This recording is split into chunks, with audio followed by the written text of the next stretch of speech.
हाय everyone, मैं हूँ Ellie. Welcome to another lesson. दोस्तों, अगर किसी ने कुछ अच्छा काम किया हो तो इंग्लिश में आप क्या कहते हो उसे? Good job. या किसी ने बेहतरीन काम कर लिया हो तो हम कहते हैं वेरी गुड या अमेजिंग या ब्रिलियंट।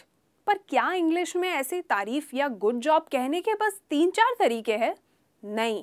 अगर आपको इंग्लिश में फ्लुएंसी बढ़ानी है तो हमें नए नए फ्रेजेस सीखने की ज़रूरत है ताकि आपकी कॉन्वर्जेशन बेहतर भी साउंड करे और आप ज़्यादा फ्लुएंट साउंड करो। तो ऐसे ही आज हम लेके आए हैं कुछ इंटरेस्टिंग और यूनिक तरीके गुड जॉब कहने के, यानी कि गुड जॉब। चलिए देखते हैं पहला सेंटेंस कौन सा है।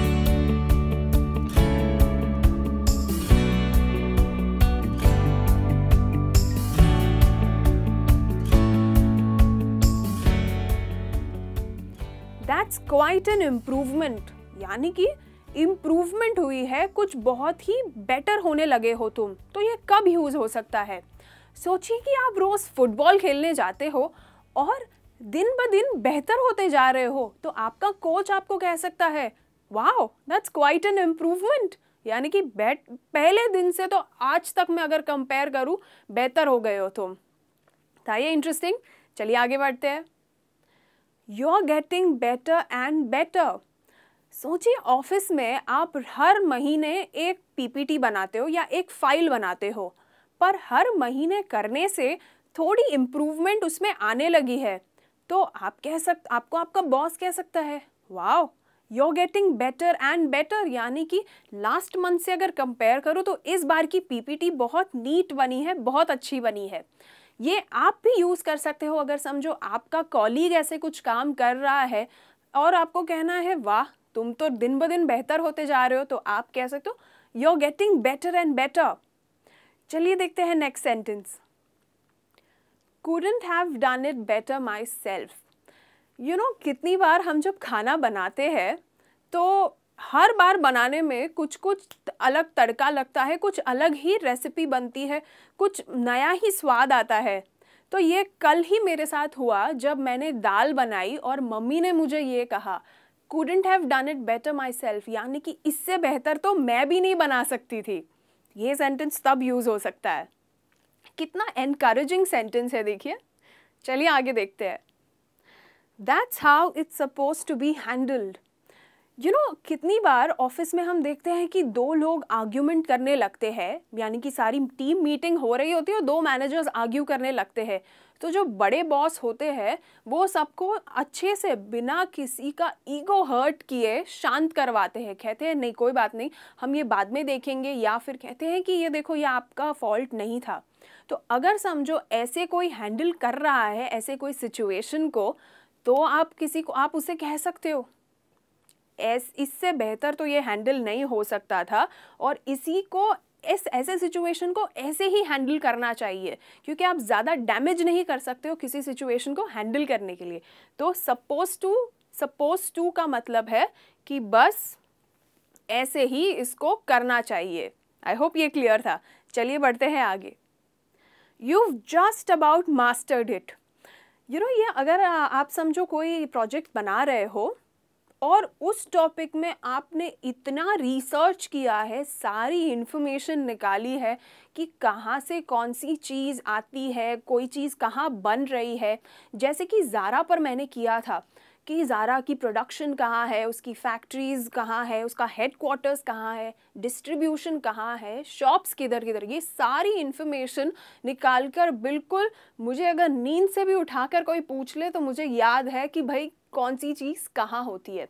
तो अगर ऐसी चीज़ हो रही हो तो कोई कह सकता है you've just about mastered it, यानी कि ये टॉपिक के बारे में तुम पूरे मास्टर बन चुके हो। हम कहते हैं ना मास्टरी कर ली है भाई तुम्हारी, तुमने कर ली है इस चीज़ में mastery.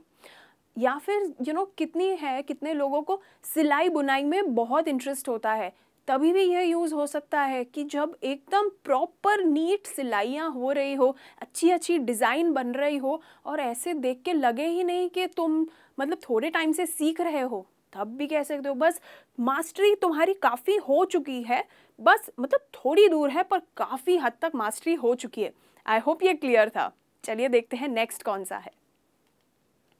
You really make my job fun. ये मेरे बॉस ने मुझे उस दिन कहा था जब उनके प्रॉब्लम्स उन्होंने जो एक प्रोजेक्ट मुझे दिया था हैंडल करने के लिए, और तुरंत ही हैंडल हो गया क्योंकि मुझे पता था उसको कैसे करना है हैंडल, और जल्दी से हो गया। तो मेरे बॉस ने मुझे ये कहा, you really make my job fun, यानी कि तुम मेरा ये काम, ये जॉब, ये काम पे आना बहुत मज़ेदार कर देती हो, ईजी कर देते हो। इस फन के जगह पे आप यूज़ कर सकते हो ईजी, यानी आसान कर देते हो।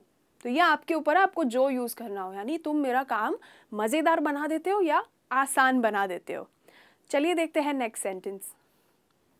You are a pro. ये प्रो जो है प्रोफेशनल का शॉर्ट है। हमें पता है कि इंग्लिश में कई बड़े वर्ड्स को हम शॉर्ट में यूज़ कर लेते हैं ताकि जल्दी बोला जाए एक चीज़।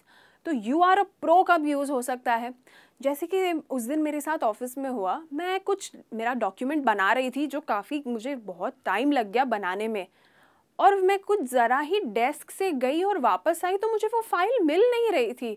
तो मैंने मेरे दोस्त से कहा कि मैंने इतने घंटे बिताए इस फाइल में, पता नहीं मिल रही यार, कहाँ गई, मैं सब जगह ढूंढ रही हूँ, मुझे मिल ही नहीं रही है डेस्कटॉप पे। तो उसने आके कुछ कीज़ दबाए कीबोर्ड पे और वो फाइल मिल गई। हुआ ये था कि वो फाइल गलती से मैंने हिडन कर दी थी। कंप्यूटर में ऐसे होता है हिडन का ऑप्शन, जो मुझे पता नहीं था, एक्सीडेंटली मैंने ऐसे कौन से कीज़ दबा दिए। तो ये मेरा जो उसने काम बचा लिया मेरा टाइम, वरना मुझे और घंटे बीतते वो काम करने में। तो मैंने उसे कहा you are a pro. Good job की जगह पे यू आर अ प्रो कहना कितना बेटर हो गया देखो, क्योंकि उसे पता था कि क्या हुआ होगा, कौन सा कमांड करके ये आ जाएगी ये फाइल। आई होप ये क्लियर था। तो चलिए बढ़ते हैं आगे। It looks like you've put a lot of work into it, यानी कि दिख रहा है। It looks like you've put a lot of work, यानी कि तुमने बहुत मेहनत की है, बहुत टाइम बिताया है ये चीज़ करने में। जैसे कि कितनी बार हमारे कॉलेज में हमको असाइनमेंट सबमिट करना होता है, तो कुछ होते हैं जो बस बिल्कुल कॉपी पेस्ट करके इजीली कुछ सिंपल सा बना देते हैं, पर कुछ लोग बहुत रिसर्च करते हैं, अलग अलग जगह पे से पिक्चर्स कॉपी करते हैं, बुक्स पढ़ते हैं वगैरह वगैरह। तो वो देखकर इतना इम्प्रेसिव और ज़्यादा इंफॉर्मेशन वाला असाइनमेंट देखकर टीचर कह सकती है it looks like you've put a lot of work into this, मतलब दिख रहा है कि तुमने बहुत मेहनत की है, बहुत काम किया है। ये कितना बेहतर तरीका है गुड जॉब कहने से। गुड जॉब कितना नॉर्मल साउंड करेगा, तो ये ज़रूर यूज़ कीजिए। चलिए बढ़े आगे।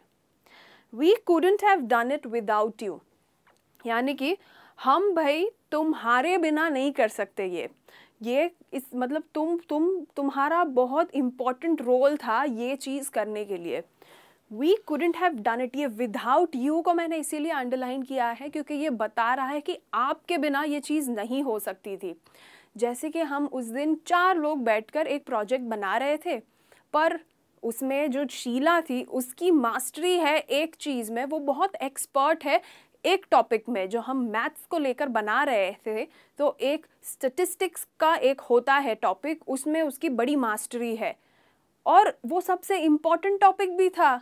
तो हमने उसे तभी ये ही कहा we couldn't have done it without you, यानी तुम्हारे बिना हम ये नहीं कर पाते क्योंकि तुम्हारी मास्टरी है उस चीज़ में, तुम बहुत अच्छे से जानती हो उस टॉपिक को।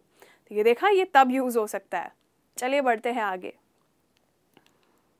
This kind of work makes me happy, ये कितना खुश करने वाला है तरीका देखिए। दिस काइंड ऑफ वर्क यानी ऐसे टाइप का काम तुमने जो किया है, मेक्स मी हैप्पी, मुझे खुश कर देता है। यानी कि समझिए आपके जो नीचे काम करते हैं ऑफिस में, या फिर आपके किसी कॉलीग को आपने कुछ कहा हो कि देखो भाई रिपोर्ट सबमिट करनी है अगले फ्राइडे तक, पर उसने अगले फ्राइडे की के बजाय कल ही तुम्हें दे दी, तो कितना अच्छा हो जाएगा कि आपको अगले हफ्ते तक वेट करने की ज़रूरत नहीं है, जल्दी आ गया। तो आप कह सकते हो वाह, ऐसे टाइप के काम से मुझे बड़ी खुशी मिलती है। This kind of work makes me happy. अगला बंदा भी कितना खुश हो जाएगा ये ऐसा सेंटेंस देखकर। आई होप आपको दोस्तों सारे सेंटेंसेस समझ आ गए और आप इन्हें ज़रूर याद कर यूज़ करेंगे जब भी पॉसिबल हो। तो बस आज के लेसन में इतना ही। मिलेंगे अब अगले वीडियो में, तब तक के लिए बाय एंड टेक केयर।